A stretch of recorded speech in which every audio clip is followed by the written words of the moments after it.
ओम नमः सिद्धेभ्य। नमो नमः सत्हितंकराय वीराय भव्याम्बुजभास्कराय अनंतलोकाय सुरार्चिताय देवादिदेवाय नमो जिनाय देवादिदेवाय नमो जिनाय। पंच परमिष्टि भगवान की परम पूज्य आचार्य भगवंत गुरुवर विशुद्ध सागर जी मुनि महाराज की, परम पूज्य मुनि श्री सुप्रभ सागर जी महाराज की, 3 करोड़ मुनिराजों की,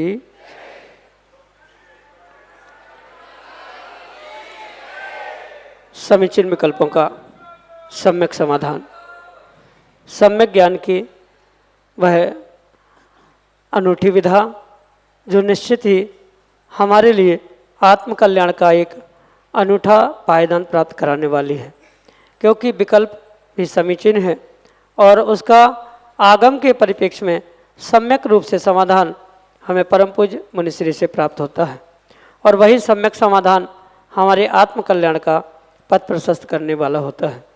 ऐसे आत्म कल्याण की वह अनूठी विधा प्रारंभ करते हैं और आज के पहले विकल्प के लिए श्रीमती मीना जैन विदिशा मध्य प्रदेश से महाराज श्री के चरणों में बारंबार नमोस्तु निवेदित करते हुए अपना समीचीन विकल्प रख रहे हैं कि महाराज जी जो शब्द जिनवाणी में होते हैं वही शब्द पेपर आदि में भी होते हैं, तो क्या इससे जिनवाणी की अभिनय नहीं होती?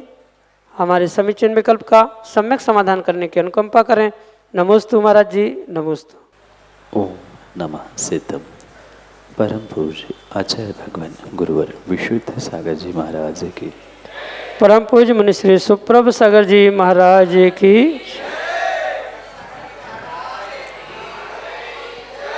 अक्सर कोई भी क्यों ना हो, चाहे जिनवाणी में लिखे हो, अखबार, न्यूज़पेपर, पत्रिका आदि कहीं भी लिखे क्यों ना हो, वह पूर्ण रूप से बीजाक्षर है, मंत्र है और उनका विनय, उनका सम्मान, उनकी मर्यादा का पालन करना परम आवश्यक है। बिना उसके विनय के कभी भी जीव ज्ञान के क्षयोक्षम को नहीं बढ़ा सकता।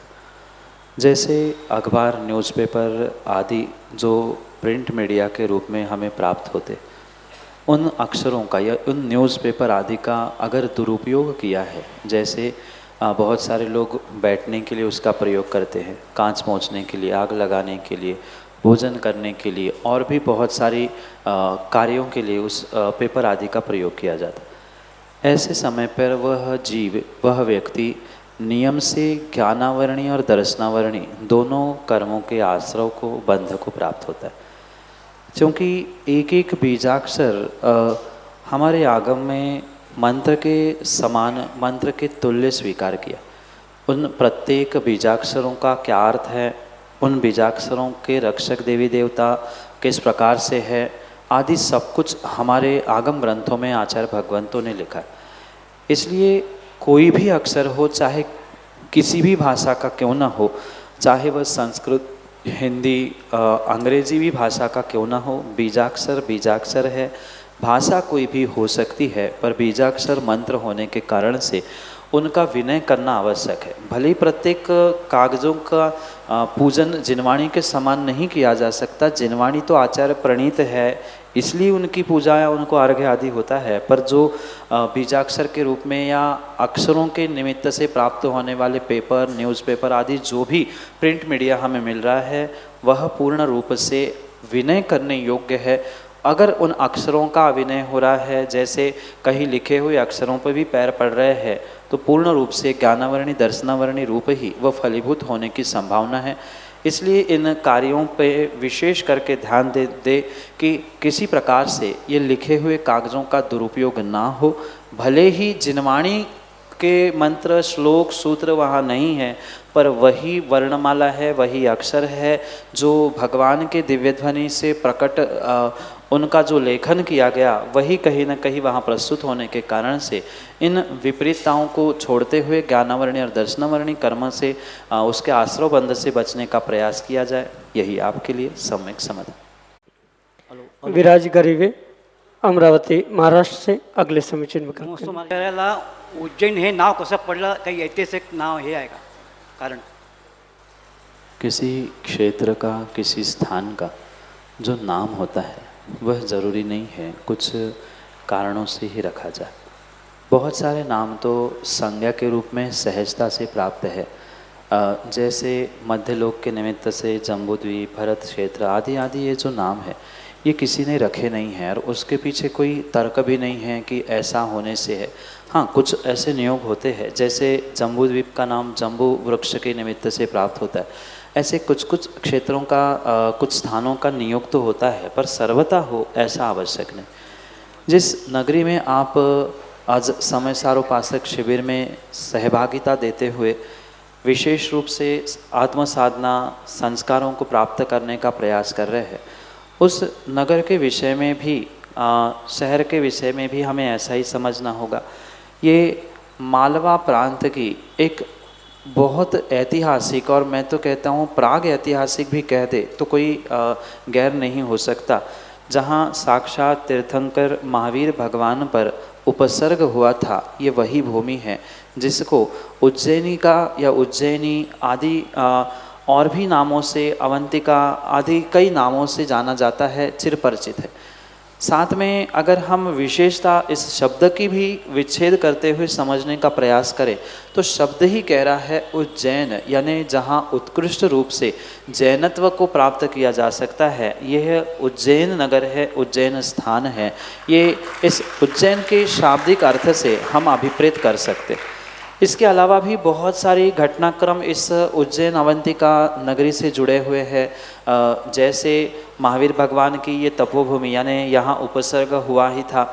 जो रक्षाबंधन की कथा प्रारंभ होती है उपसर्ग की नहीं, उसके पूर्व जिस नगर में आकर 700 मुनिराज और वे 4 मुनियों ने उनसे शास्त्रार्थ आदि किया था, वह यही उज्जैनी भूमि है। यहाँ के अवंतिका पारसनाथ और भी बहुत सारे ऐसे विशेष पहलू है जो इस नगरी को ऐतिहासिक और बहुत विशेष बनाने के लिए निमित्त बन रही है। क्योंकि पुराने काल में तो ये आपको शायद ज्ञात ही होगा कि मात्र जिनेंद्र भगवान को मानते हुए एक ही व्यवस्था धर्म आदि के निमित्त से थी, क्रम से संप्रदाय भेद आदि बनते गए। इसलिए उत्कृष्ट जैनियों के निवास स्थान को, इस अवंतिका नगरी को, मालवा प्रांत के इस भाग को उज्जैन के रूप में, उज्जैनिया, उज्जैनिका आदि के रूप से भी स्वीकार किया जाता है। यही आपके लिए सम्यक समझ। जयांश जैन, नवागढ़ गुरुकुल, उत्तर प्रदेश से अगले समीचीन विकल्प के। मुनिद्वय के चरणों में नमोस्तु। महर्षि, मैं श्री नवागढ़ गुरुकुलम में अध्ययन करता हूँ और मेरा यह प्रश्न है कि कभी हम अज्ञानवश अशुद्ध वस्त्रों में अभिषेक आदि क्रियाएं कर लेते हैं, तो इससे प्रतिमा पर क्या प्रभाव पड़ता है और हमारे जीवन में कौन कौन से दोष लगते हैं? नमोस्तु महर्षि। चाहे अज्ञानतावश हो या चाहे जानकर, अगर कोई व्यक्ति अशुद्धि में पूजा, अभिषेक, दान आदि देता है तो उस व्यक्ति को तो पूर्ण रूप से दोष लगता ही लगता है। क्योंकि प्रतिमा निर्जीव है और उसके कारण से प्रतिमा को कोई पुण्य पाप बिल्कुल भी वहाँ लगने वाला नहीं है। जो विपरीत कार्य करेगा, अशुद्धि में कार्य करेगा, उसको तो फल अवश्य ही मिलेगा, ये सत्य है। जैसे अशुद्धि में दान देने का फल कुभोग भूमि कहा जाता है, ऐसे ही अशुद्धि में अभिषेक आदि करने का भी फल ऐसे ही रूप से, विपरीत रूप से ही समझने की आवश्यकता है। क्योंकि भगवान की प्रतिमा है, वहाँ कोई भगवत्ता साक्षात नहीं है, वो उपचार से बनाए गए भगवान है, इसलिए उनको पुण्य पाप नहीं लगने वाला। तो वो भगवान तो पहले ही सिद्धशिला में पहुँच गए हैं, पर जो प्रतिमा है उस पर अगर आप अशुद्धि से अभिषेक करते हो तो ये ध्यान रखें कि ऐसे अगर अशुद्धि से उस प्रतिमा की शुद्धता या भगवत्ता नष्ट होती तो जितनी बार कुछ अशुद्ध निमित्त बने तो उतनी बार पुनः उसका पंचकलनक प्राण प्रतिष्ठा करनी होती, पर ऐसा नहीं है। किसी के अज्ञानता से कुछ प्रतिमा के साथ अशुद्धि से स्पर्श किया गया या अशुद्धि से अभिषेक कर लिया गया तो एकाध बार में या सामान्य बातों में भगवान की प्रतिमा कभी भी अशुद्ध नहीं हो सकती, उनके गुण नष्ट नहीं हो सकते। अगर ऐसा है तो फिर कभी भी फिर भगवान की शुद्धि या हमेशा के लिए उनकी भगवत्ता तो रहेगी नहीं। चल समारोह होते हैं या कभी कभार कोई अशुद्ध वस्त्रों में छी जाता है, अशुद्धि में देखता है, स्पर्श भी करता है, तो उनकी भगवत्ता प्रतिमा की नष्ट नहीं होती, संस्कार इतने आसानी से नष्ट नहीं होते।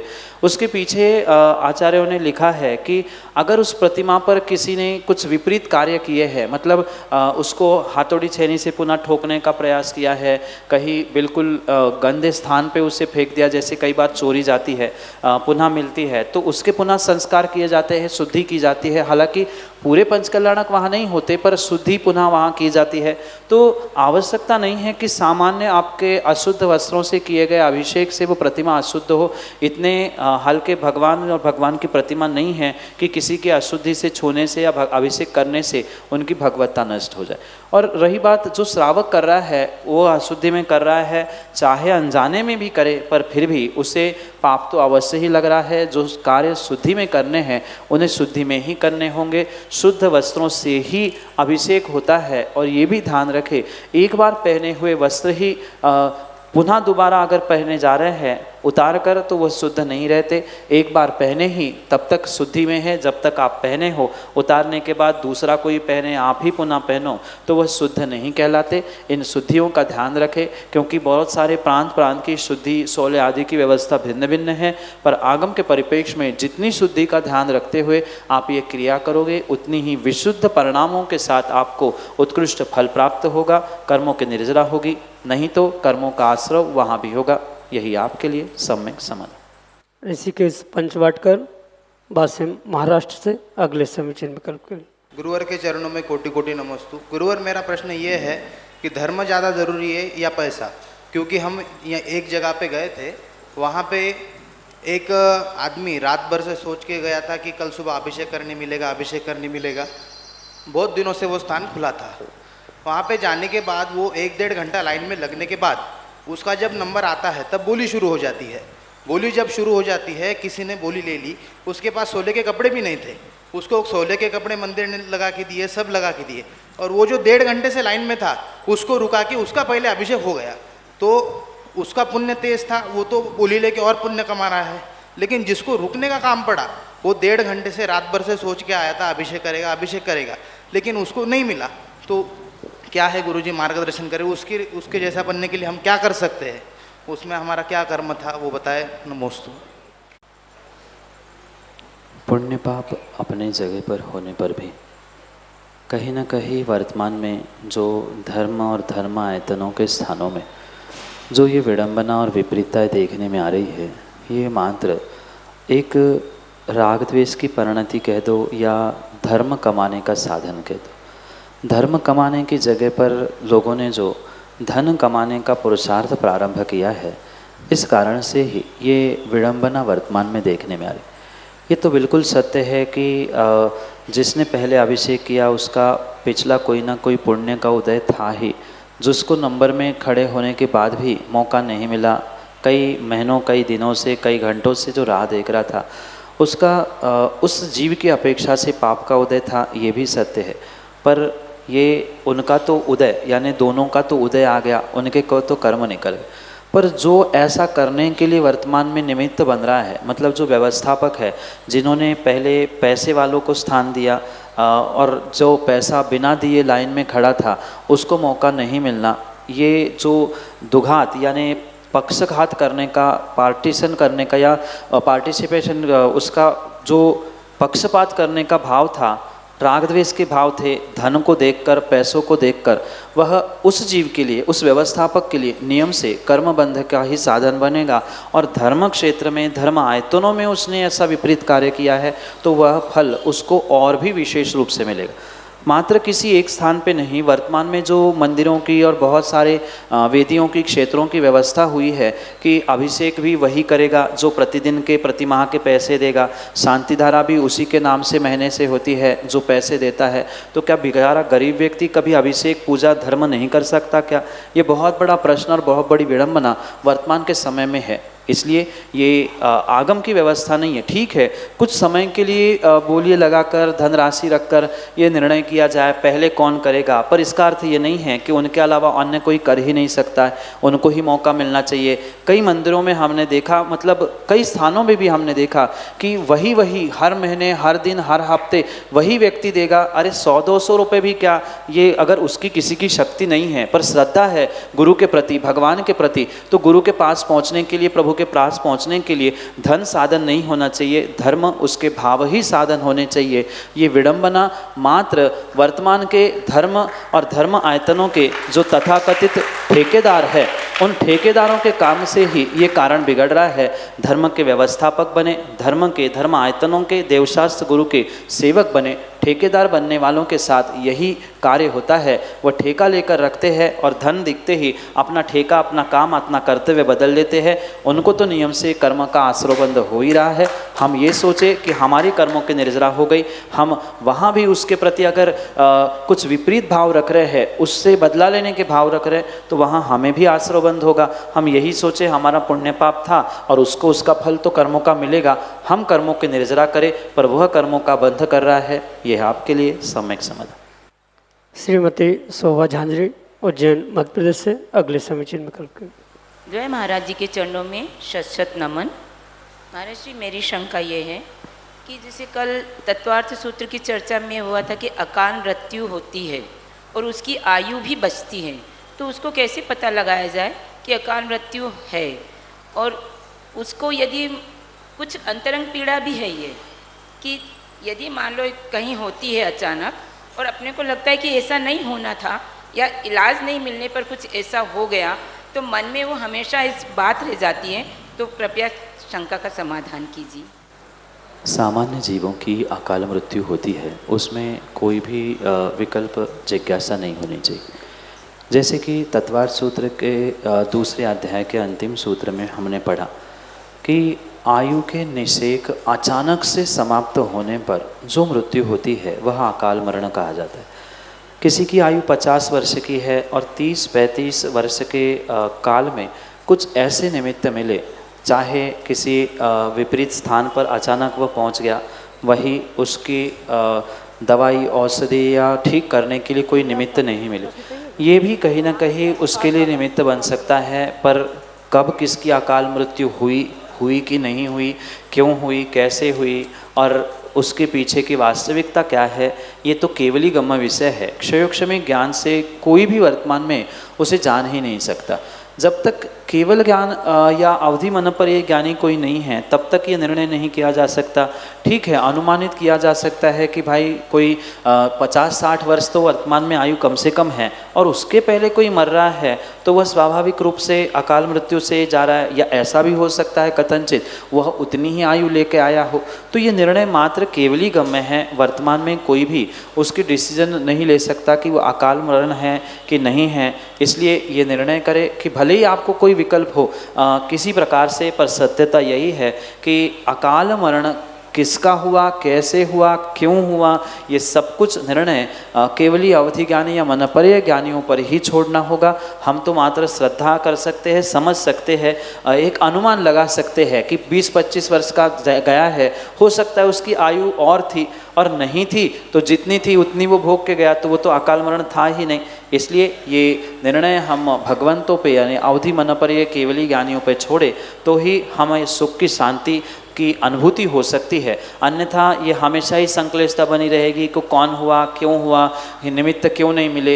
ये कार्य जो भी होते हैं, चाहे मरण के हो, जन्म के है और भी जीवन भर के कार्य है, वहाँ मात्र निमित्तों को दोष देने से काम नहीं होगा। व्यक्ति का वैसा उपादान हो सकता है, निमित्त वैसा वहाँ मिलना नहीं मिलना, ये सब कुछ समझते हुए अपने आप को शांत करने का प्रयास करें, जिससे आने वाले समय में हम अपने कर्मों से, आश्रव से, बंध से बचने का प्रयास करें। अन्यथा इन्हीं बातों को लेकर पुनः पुनः संक्लिष्टता करेंगे तो उनका तो हो सकता है वह सकाल में, मतलब अपने काल से मृत्यु को प्राप्त हुए हो, ऐसा ही नियोग था कि निमित्त नहीं मिलना, पर फिर भी उसके निमित्त से कोई व्यक्ति संक्लिष्टता करता है तो वो तो कर्म बंद करते हुए अपने मरण को बिगाड़ रहा है। ये सोचते हुए व्यक्ति को अपने आप से सत्यता को जानते हुए जो हुआ अच्छा हुआ ये सोचकर संक्लेश भावों का परित्याग करते हुए जीने की आवश्यकता है। यही आपके लिए सम्यक समझ। श्रीमती विजय जैन, विदिशा मध्य प्रदेश से अगले समीक्षण में करेंगे। प्रभु तो मौन बैठे हैं, उन्हें हमसे वास्ता क्या है? गुरु आप ही बता दो अब रास्ता क्या है। गुरुवर रात को आपने आज ये तो बता दिया को रात को मतलब खाने में इतना पाते हो, खिलाने में कितना पापी ये बता दो आप। माँ, रात्रि भोजन त्याग का अर्थ मात्र रात्रि में खाना नहीं, इतना ही नहीं है, अपितु रात में बनाया हुआ अगर दिन में भी खाया है तो वह रात्रि भोजन के दोष को ही देने वाला पाप। बहुत सारे व्यक्ति ये सोचते हैं कि रात्रि भोजन का त्याग मतलब बिल्कुल सूर्यास्त होने पर, अंधेरा होने पर, इतने बजे के बाद रात्रि भोजन का त्याग होता है या तभी पाप लगता है, दोष लगता है। ऐसा नहीं है। सूर्यास्त के बाद और सूर्योदय के पहले अगर किसी भी प्रकार से कोई भोजन सामग्री प्रक्रिया वहाँ पर की है तो वह पूर्ण रूप से रात्रि भोजन के दोष का ही वहाँ पर पाप लगना है। किसी प्रकार से ये छूट नहीं मिल सकती कि ठीक है खा तो हम उजाले में रहे। बहुत सारे जीव यही प्रयास करते हैं कि अंधेरे कमरे में बनाते हैं और महाराज आने का समय होता है या किसी को परोसने का समय आता है तो बाहर के हॉल में लाके सब रख दिया, तो ये भी पूर्ण रूप से दोष है। इन विपरीतताओं को समझते हुए व्यक्ति को ये निर्णय करना होगा कि दिन में बनाया रात में खाना हो, चाहे रात में बनाया रात में खाना हो, रात में बनाया दिन में खाना हो। जहाँ कृत्रिम प्रकाश में किसी भी प्रकार से, दिन में भी अगर अंधेरे कमरे में बनाया गया है, कृत्रिम प्रकाश में बनाया गया है, तो वो भी रात्रि भोजन के दोष के रूप में ही स्वीकार करना होगा। इसलिए मात्र भोजन करना ही नहीं, अपितु रात में दाल आदि गलाकर, सामग्री गलाकर पुनः दूसरे दिन उसका प्रयोग करना, ये भी रात्रि भोजन के दोष का नरक ले जाने का ही निमित्त बन सकता है। यही आपके लिए सम्यक समझ। बानपुर उत्तर प्रदेश से महावीर जैन मड़वैया अगले समीक्षण में समाधान। दुई मुनिराजों के चरणों में बारंबार नमोस्तु नमोस्तु नमोस्तु। गुरुदेव, मेरा प्रश्न यह है कि जब कोई व्यक्ति कोई किसी मंदिर जी में मूर्तियां रखी जाती हैं, वो निर्गंत मुनिराज द्वारा वो सूर्य में दिया नहीं गया हो, तो क्या दोष लगता है उनका दर्शन करने में? और अगर कोई और रखना चाहे तो हम उसको रोकते हैं तो हमें जो अपशब्द निकल जाते हैं तो हमें उसका पाप लगता है कि पुण्य लगता है? नमोस्तु महाराज। आगम के परिप्रेक्ष्य में कायदा तो यही है कि भगवान की प्रतिमाओं के संस्कार, पंचकल्याण के संस्कार, विशेष करके दीक्षा, केवल ज्ञान और निर्वाण आदि के संस्कार निर्ग्रंथ मुनि, आचार्य भगवंत आदियों के ही कर कमलों से, मुखारविंद से करने की आवश्यकता है। पर आगम में ये भी प्रमाण प्राप्त होता है जैसे पूर्व काल में सर्वत्र निर्ग्रंथ मुनिराजों का विहार संभव नहीं था, तो वहाँ आगम में आचार्यों ने लिखा है कि अगर 150-200-300 किलोमीटर की रेंज में क्षेत्र में कोई निर्ग्रंथ मुनिराज नहीं है तो कोई श्रावक, प्रतिष्ठाचार या कोई विशेष त्यागी व्रती भी कपड़े उतारते हुए प्रतिमाओं के संस्कार कर सकता है। किसी भी प्रकार से उसमें दोष नहीं है। पर सत्यता ये समझे कि ये तब व्यवस्था है जब किसी प्रकार की विषमता, जहाँ मुनियों का आना जाना संभव नहीं है, ऐसे स्थानों के लिए, ऐसे कालों के लिए छूट दी है, पर इसे सर्वत्र सर्वथा स्वीकार करते हुए बगल में मुनिराज बैठे हैं, आचार्य संघ मुनि संघ विराजमान हैं, और फिर भी उन्हें ना बुलाते हुए कोई विद्वान के द्वारा अगर प्रतिष्ठा की जा रही है तो वह आगम के परिप्रेक्ष्य में बिल्कुल गलत है।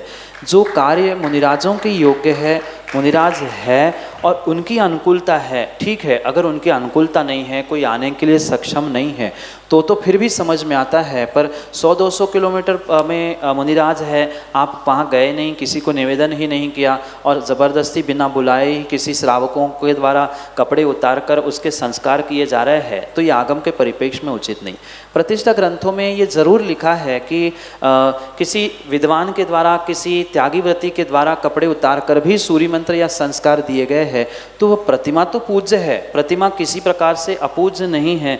पर ऐसा करने से अगर वर्तमान में रोका नहीं जाएगा तो आने वाले समय में ये विपरीतता दिन ब दिन बढ़ती जाएगी। बगल में मुनिराज किसी दूसरे मंदिर में होते हैं और फिर भी वह मुनिराज को ना बुलाकर विद्वानों के द्वारा ये सूर्य मंत्र देना, संस्कार करना, पंचकल्याण करना, ये आगम के परिप्रेक्ष्य में उचित नहीं है। श्रावक तो उससे आगम का अवर्णवाद कर ही रहा है, पर ऐसे करने वालों की अनुमोदना भी अगर कोई करता है तो उससे भी अवर्णवाद का पाप बिल्कुल लगेगा। और ऐसे अवर्णवाद करने वालों को या ऐसे विपरीत कार्य करने वालों को अगर रोका है तो आगम के परिप्रेक्ष्य में अगर आपने रोका है कि विपरीतता ना फैले, किसी एकांत का बढ़ावा ना हो, तो वह श्रेष्ठ कार्य है। पर इन कार्यों में भी अपशब्दों का प्रयोग, लड़ाई झगड़ों का प्रयोग नहीं होना चाहिए।